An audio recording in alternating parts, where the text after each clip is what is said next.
I always make these videos.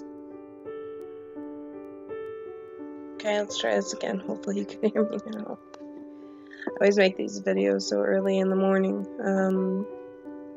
So in my group, in my Facebook group, The Evolving Lotus, I posed a lot of questions out there in regards to people that have mental afflictions. A lot of them are trauma-based. Some of them are depression, everything like that. And some of the topics were eating habits for people that have mental afflictions. And notice that I use afflictions because I don't like the term illness, because I don't believe that you're mentally ill. I believe that we just have a different way of perceiving things.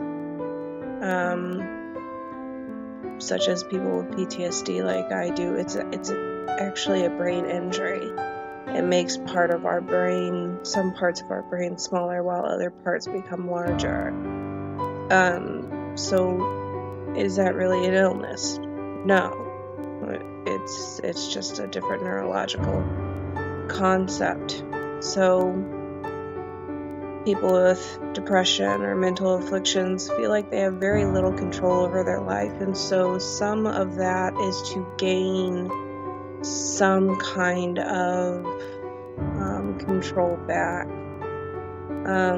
You can see this with anorexia nervosa, bulimia, binge eating. Binge eating is a huge one for people that feel too much.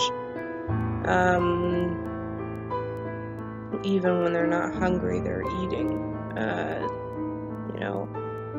and that's because it stimulates the reward symptoms or the reward responses in our head. I don't think I was pointing to the right part. I think it's like all the way back here. But it stimulates something in the reward processing in our head. But then we get caught up in the loop of, this is my new Himalayan rock stone is giant. But then we get caught up in the loop of that, where we have to control something so we can control our eating. So what do we put into our bodies? That's a huge thing.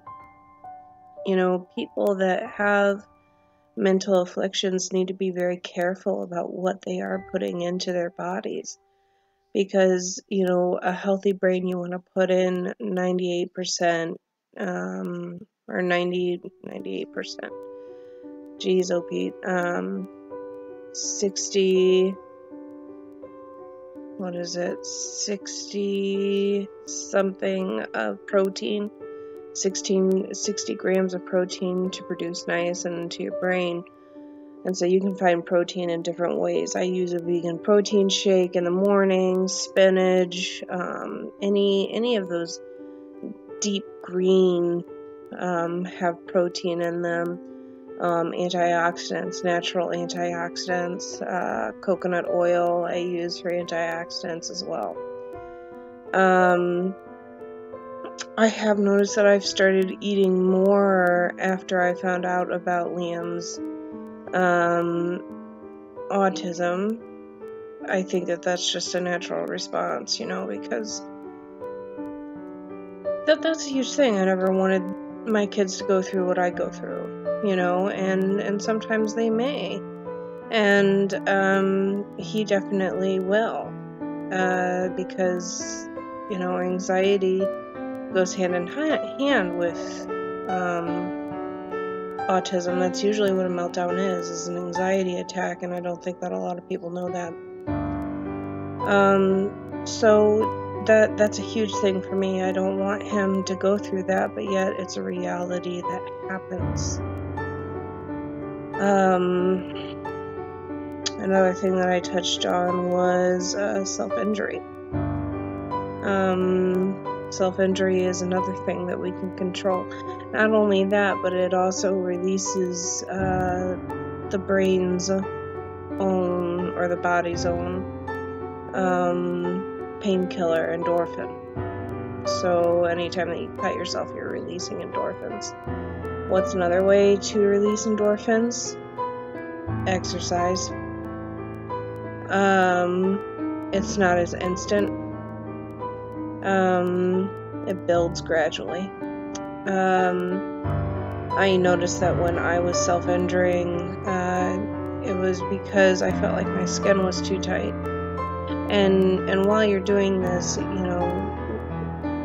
once you go through cognitive behavioral therapy, which I hope some of you think about, you can always Google cognitive behavioral therapy in your local area and see if any therapists offer it. You start to go through, wait a second, is that a rational thought? Well, no, it's not a rational thought to cut open your leg because your skin is too tight, so you feel like cutting it open might release some energy. That's not rational. A lot of people use self-body modification to do it. Other people use it as safe, sane, consensual, kinky BDSM, because when people are self-injuring, they're not doing it in a safe, sane way. They're doing it in a way that is not controlled. BDSM is very controlled.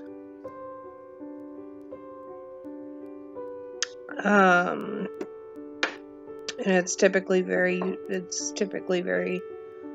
safe. That's not saying that BDSM is completely safe, because it's not. There are people that have died because somebody's like, oh, let's try asphyxiation, and unfortunately they had no idea what they were doing and they killed a person. They didn't know what flashback was. They didn't know what squeaky toys were. They didn't know what drop toys were. And they didn't give the person a bell to ring or anything like that. Ball gags, I have a problem with ball gags because the ball can get into your mouth and down into your windpipe, which thus, die. So, open mouth gags, that's always another way to go about that. Not that I practice any of these things, that's why I don't know so much about them. But, there are a lot of people that try to control what's going on inside of their head through external means. So how do we turn those external means and put them into internal means? How do we self-empower ourselves to see the power that we have within our own mind and our own body? That's a question that is always on the mind of a person that has mental afflictions. How do I become a better person? The thing is that you already are whole. You just haven't found out yet. You don't have the self-confidence yet. You don't have the self-esteem. You don't have the thought processing yet. I still don't have my thought processing yet. It takes years of therapy.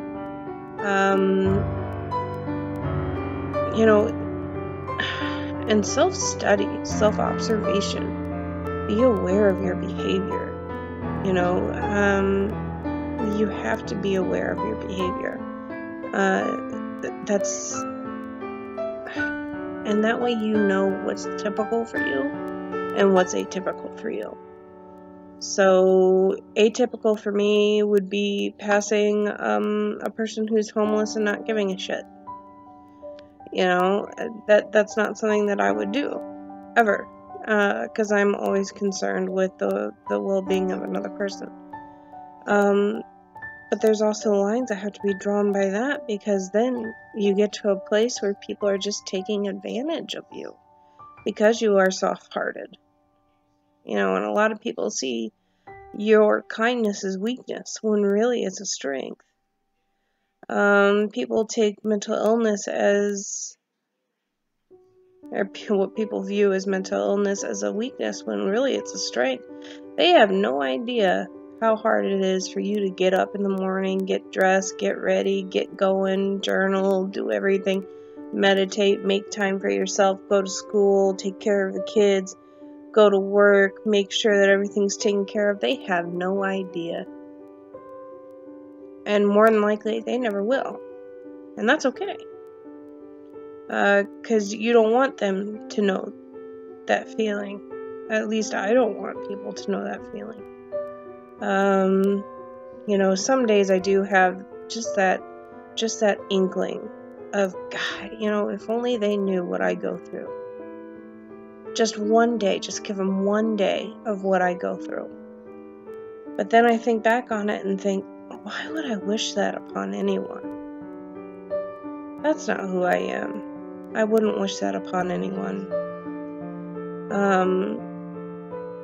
So it's hard for me to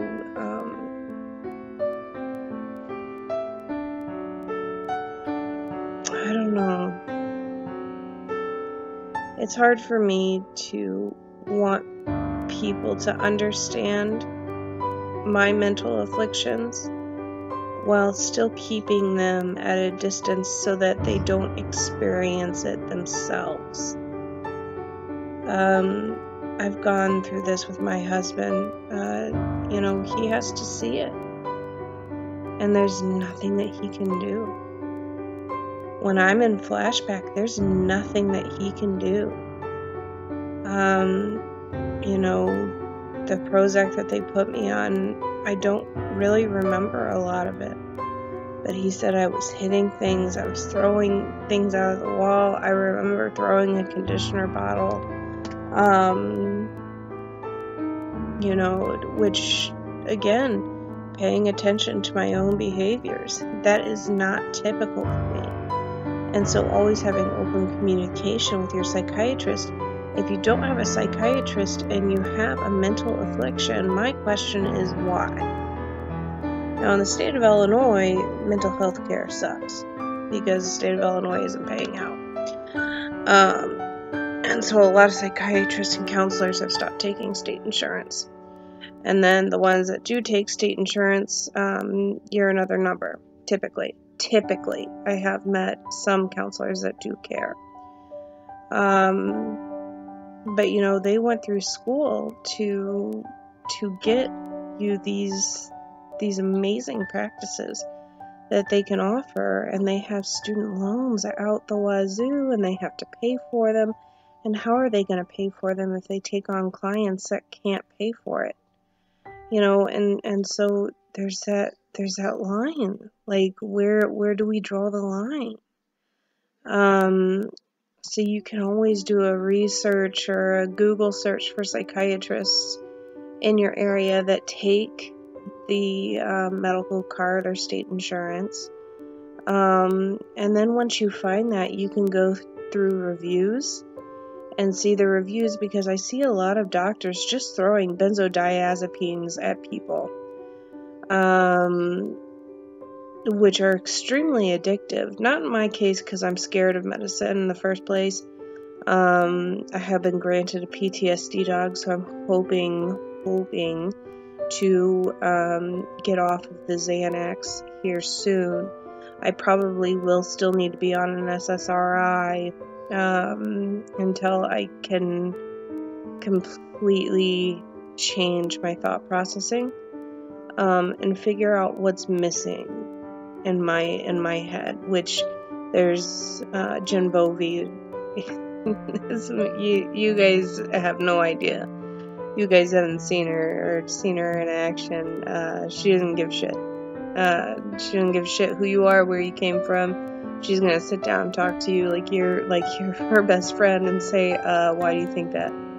And put perspective. But she has, encouraged me to go through neuro mapping to see which parts of my brain is firing. Now, I am unsure how this works. I haven't done that much research on it, so I can't really recommend it to people. I know that my insurance covers it, but it's all like how do I get it scheduled? I called the doctor's office and I never got a call back, and just all this other stuff.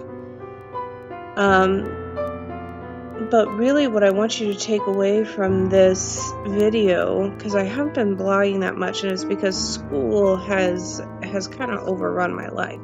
School and the kids, and I mean, if my oldest one wants to go on to wrestling, it may just turn into one video a week where I just try to cram it all into a 20-minute video, which I'm almost at that mark. Something keeps me indoors in here.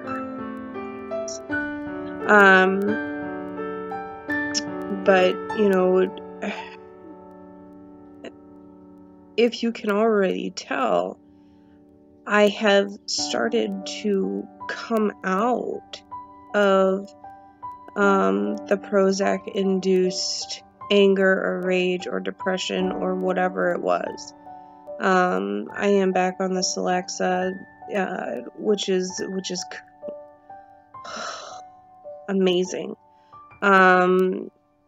because I don't feel the need to harm myself.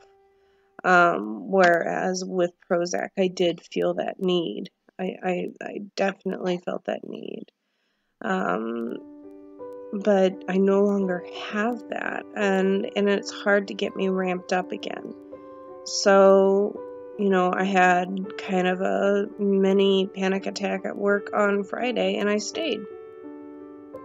I probably should have gone home, but I did stay, just because I was just like, you know what, I'm gonna have this panic attack if I'm home or if I'm at work, so what's the point?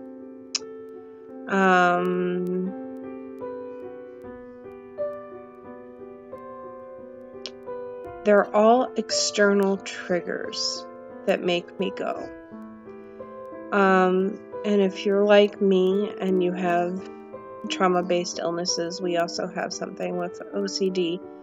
Not OCD, a lot of people think that OCD is just like the ritual habits of hand cleaning, or, the house has to be completely spotless. Whereas, I don't like clutter. I don't like clutter. Like, that's completely clean. Like, over here, though, I'm like, but that all gets cleaned up here in a moment as soon as I start moving and grooving for the day.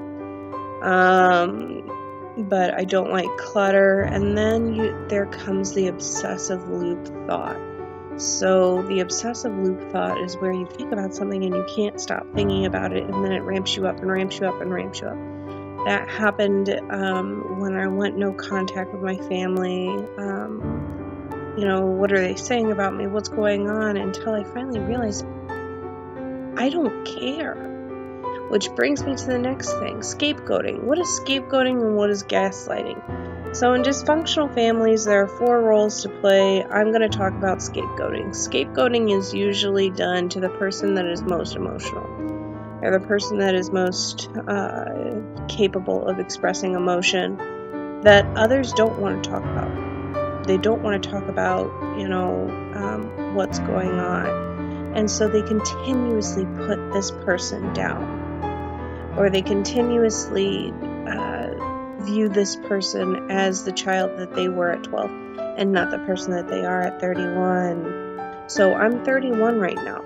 So what I did back when I was 12 is kind of irrelevant to a situation. It's irrelevant to a conversation, or at least a productive one.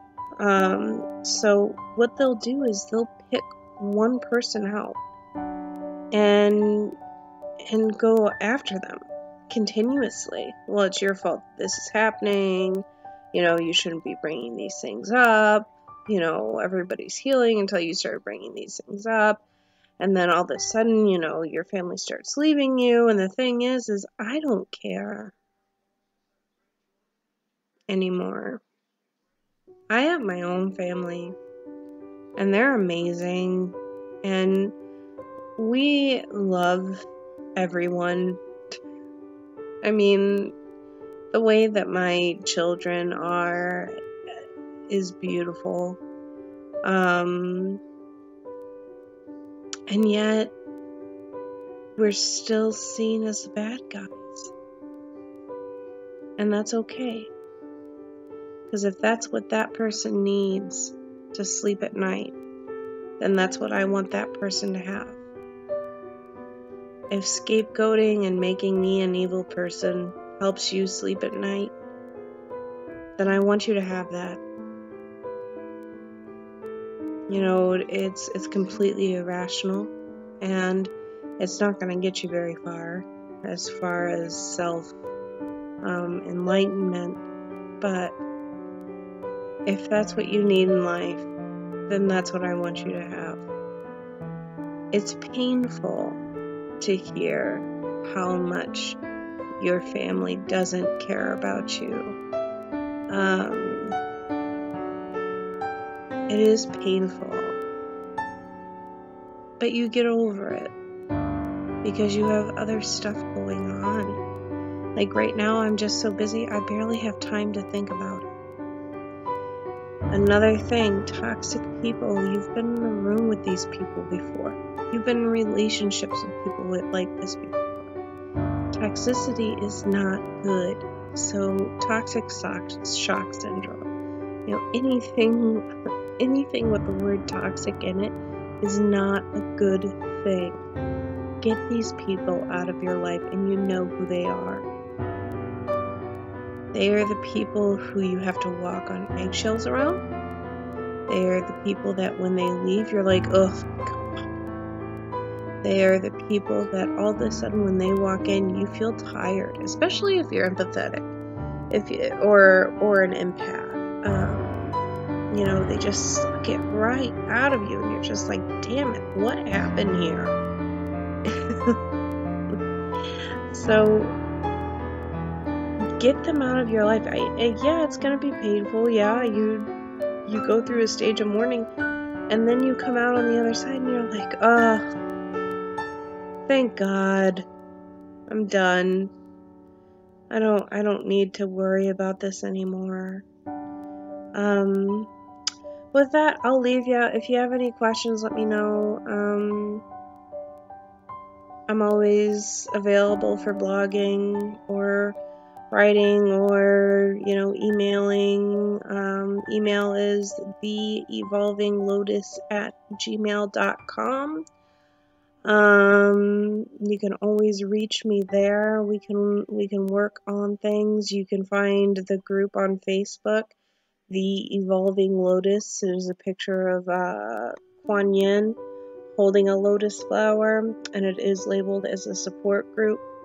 So you can find it there and ask for membership. We're always posting new things. It is a closed group, so what you post is not viewable to other people. Being a closed group, people can see who are in the group, but they cannot see what is posted in that group. I'm almost half tempted to start like a questionnaire at the beginning of it, if I can figure out how to do that, just to kind of weed out people that are trying to,